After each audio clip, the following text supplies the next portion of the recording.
வாழ்ந்தவர் கோடி, மறைந்தவர் கோடி. மக்கள் மனதில் நிற்பவர் யார்? இந்த கேள்விக்கு எளிதில் விடை காணக்கூடிய பதில் வசந்தகுமார். வசந்தன்கோ சாம்ராஜ்யத்தின் சக்கரவர்த்தி அமரர் வசந்தகுமார் அவர்களின் 6ஆம் ஆண்டு நினைவு தினம் இன்று அனுசரிக்கப்படுகிறது. 1950ஆம் ஆண்டு ஏப்ரல் மாதம் 14ஆம் தேதி கன்னியாகுமரி மாவட்டம் அகஸ்தீஸ்வரத்தில் ஹரிகிருஷ்ண பெருமாள் தங்கம்மாள் தம்பதிக்கு மகனாக பிறந்தார் வசந்தகுமார். காங்கிரஸ் பாரம்பரிய குடும்பத்தைச் சேர்ந்தவர் என்பதால் சிறு வயது முதலே தேசிய உணர்வு அவருக்குள் ஊற்றெடுத்தது. நாகர்கோவில் இந்து கல்லூரியில் இளங்கலை பயின்ற வசந்தகுமார் 70களில் சென்னைக்கு குடிபெயர்ந்தார். தனியார் நிறுவனம் ஒன்றில் சேல்ஸ்மேனாக தனது வாழ்க்கையை தொடங்கிய அவருக்கு வாடிக்கையாளர்களின் தேவைகளை அறிந்து அதற்கேற்ப செயல்படுவது இயல்பிலேயே அமைந்தது.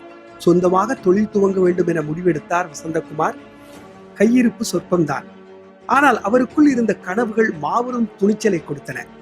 1978ஆம் ஆண்டு வசந்தன்கோ என்னும் சாம்ராஜ்யம் தனது முதல் படியில் அழுத்தமாக கால் பதித்தது.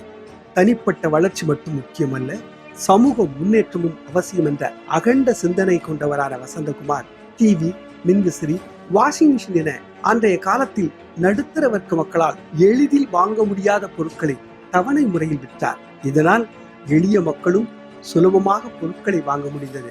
இதுவே வாடிக்கையாளருக்கு மத்தியில் வசந்தன்கோவை பிரபலப்படுத்தியது.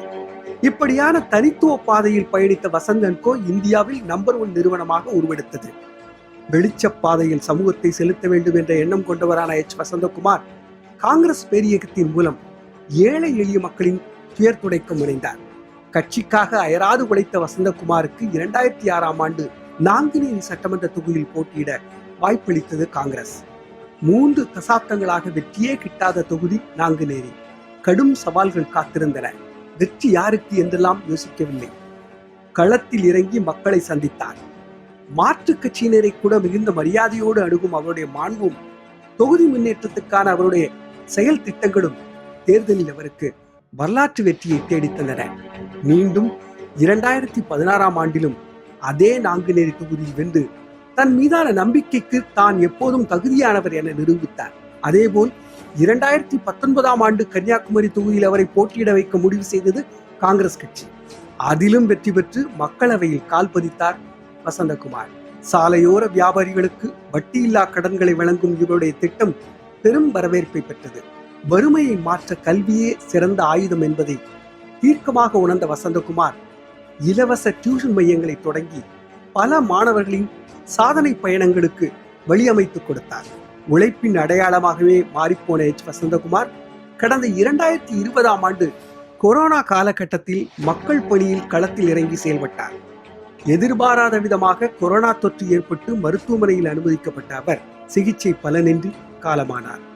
லட்சக்கணக்கான எளிய மக்களின் வாழ்க்கையில் புது வெளிச்சம் பாய்ச்சிய வசந்தகுமாரின் மறைவு அவரை நேசித்தவர்களின் இதயங்களை நொறுக்கியது. கொரோனா கட்டுப்பாடுகளுக்கு மத்தியிலும் சாறை சாறையாக மக்கள் அவருக்கு அஞ்சலி செலுத்த திரண்டு வந்தனர்.